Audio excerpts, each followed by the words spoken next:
नमस्ते, कैसे हैं आप सब। एक बार फिर से आपका स्वागत है। उम्मीद करता हूं कि आप सब अच्छे होंगे। तो बहुत से लोगों के ये सवाल थे कि बीएसटीसी 2026 वाले जो है क्या वो रीट प्री जो इस साल होने वाली है वो दे पाएंगे या नहीं दे पाएंगे। बहुत से लोगों के ये सवाल थे, तो इसके ऊपर हम पहले भी बात कर चुके हैं, लेकिन फिर भी बहुत से लोगों के सवाल आ रहे हैं, इसलिए आज हम फिर से बात करने वाले हैं।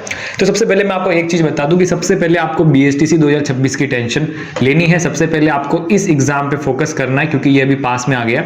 इसके बाद में आपको इसकी टेंशन लेनी है, और टेंशन भी नहीं लेनी है क्योंकि आपके हाथ में कुछ नहीं है, जो है वो विभाग के हाथ में।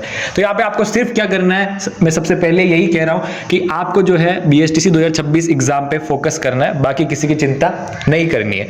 और फिर आते हैं क्या रीट प्री में बैठ पाएंगे या दे पाएंगे, नहीं दे पाएंगे। तो इसके ऊपर बात करते हैं, मैं आपको पूरा मैटर बता देता हूं। रीट प्री में बैठने के लिए क्वालिफिकेशन ये चाहिए होती है कि आपका कॉलेज में एडमिशन होना चाहिए। आपका कॉलेज में एडमिशन होना चाहिए, आप कॉलेज में पढ़ने मतलब आप कॉलेज में इनरोल्ड होने चाहिए, अपेयरिंग होने चाहिए। तो यहाँ पे ये फर्क नहीं पड़ता कि आपने कॉलेज में एडमिशन कब लिया।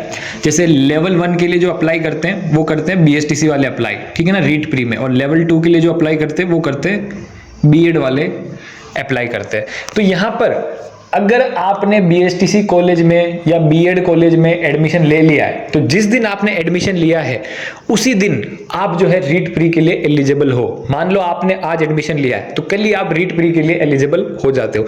मतलब कल क्या, उसी पल आप रीट प्री के लिए एलिजिबल हो जाते हो। और ये क्वालिफिकेशन चाहिए होती है फॉर्म भरते वक्त। जब रीट प्री का फॉर्म भरा जाता है तो वो फॉर्म भरते वक्त जो है ये क्वालिफिकेशन चाहिए होती है कि आपका बीएसटीसी या बीएड कॉलेज में एडमिशन होना चाहिए।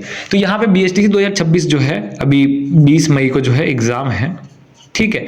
तो 20 मई को जो एग्जाम है तो महीने भर में जो है रिजल्ट आ जाएगा। रिजल्ट आने के बाद में क्या है, महीने भर में जो है जैसे तैसे करके रिजल्ट आ जाएगा, ठीक है ना। इसके बीच में क्या होगा कि कुछ ऑब्जेक्शन लगाने हो तो ऑब्जेक्शन होंगे, कुछ चीजें करनी हो तो विभाग वो करेगा, लेकिन 15-20 दिन में या महीने में जो है रिजल्ट आ जाएगा। फिर उसके बाद में क्या है, काउंसलिंग फॉर्म चलेंगे। ठीक है ना। और काउंसलिंग फॉर्म में क्या होता है आप सबको पता ही होगा कि कॉलेज चूज करने होते हैं। मैं बाद में आपको वीडियो बना के बता दूंगा, लेकिन यहाँ पे क्या होता है कि कॉलेज चूज करने होते हैं। तो फिर कॉलेज चूज करने के बाद में क्या होता है, सब कॉलेज चूज कर लेते हैं, फॉर्म भर लेते हैं। तो उसके बाद में अलॉटमेंट लिस्ट आती है। कि आपको ये कॉलेज अलॉट हो चुका है, मतलब ये कॉलेज आपको अलॉट हो चुका है। एक कॉलेज अलॉट होता है, तो ये कॉलेज जब अलॉट होता है, ठीक है ना, तो ये इस पूरे प्रोसेस में, और इसके बाद में एक और चीज होती है, कॉलेज अलॉटमेंट होने के बाद में आपको अपने डॉक्यूमेंट पूरे करके कॉलेज में रिपोर्टिंग करवानी होती है, ठीक है ना। रिपोर्टिंग से मेरा मतलब ये है कि आप जो है जो डॉक्यूमेंट आपने ऑनलाइन लगाए हैं, काउंसलिंग में लगाए हैं, अलॉटमेंट हुआ है आपका, ठीक है ना। काउंसलिंग में जैसे कि जाति प्रमाण पत्र, मूल निवास प्रमाण पत्र, से बहुत सारे डॉक्यूमेंट लगाते हैं हम।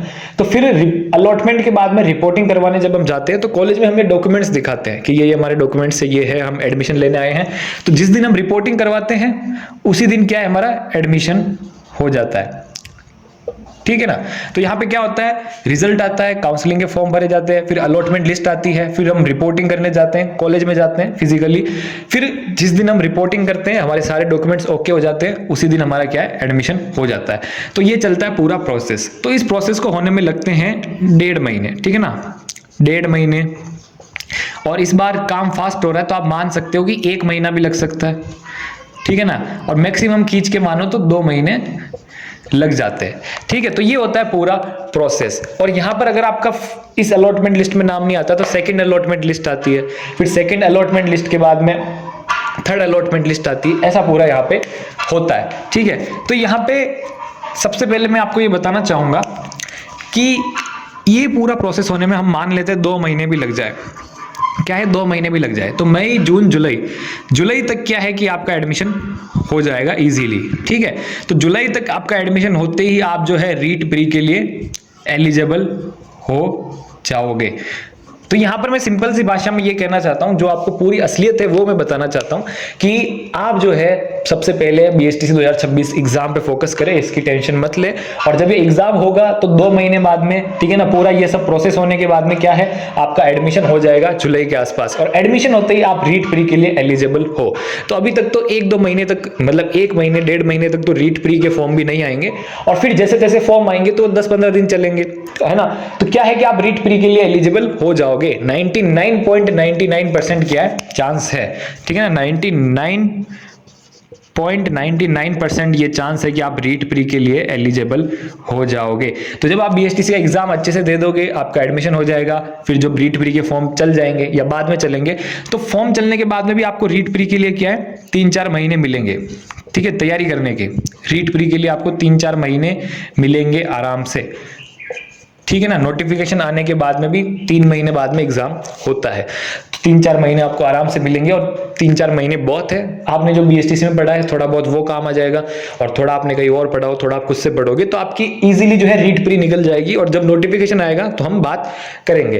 तो यहाँ पे मैं फिर से यही कहना चाहता हूँ, आपको कंफ्यूज नहीं करना चाहता हूँ कि पहले आप सबसे पहले बीएसटीसी 2026 एग्जाम पे फोकस करें। रीट प्री में क्वालिफिकेशन ये चाहिए कि कॉलेज में एडमिशन होना चाहिए। तो जब 20 मई को एग्जाम होगा तो महीने, 1.5 महीने या 2 महीने में क्या है, पूरा प्रोसेस हो जाएगा, आपका एडमिशन हो जाएगा। अगर आपको कॉलेज मिलती है तो फिर आप एलिजिबल हो जाओगे, और उस समय जब फॉर्म आएंगे तो आप भर देना। तो यहाँ पे 99.99% चांस है कि आप रीट प्री में एलिजिबल हो। वो 0.01% अगर विभाग कुछ गलती कर दे, ठीक है ना, थोड़ा वो ज्यादा कर दे, जल्दी लेके आ जाए, ऐसा लेके आ जाए, लेकिन ये नहीं होगा, ठीक है। तो आपको टेंशन लेने की जरूरत नहीं है, आप रीट प्री में एलिजिबल हो जाओगे। और बस आज के लिए इतना ही, मिलते हैं नेक्स्ट वीडियो में। अगर आपका और कोई डाउट हो तो कमेंट बॉक्स में जरूर पूछ लेना। और ये छोटी सी बात थी, लेकिन बहुत से लोगों के सवाल आ रहे थे, इसलिए मैंने डाउट क्लियर कर दिए।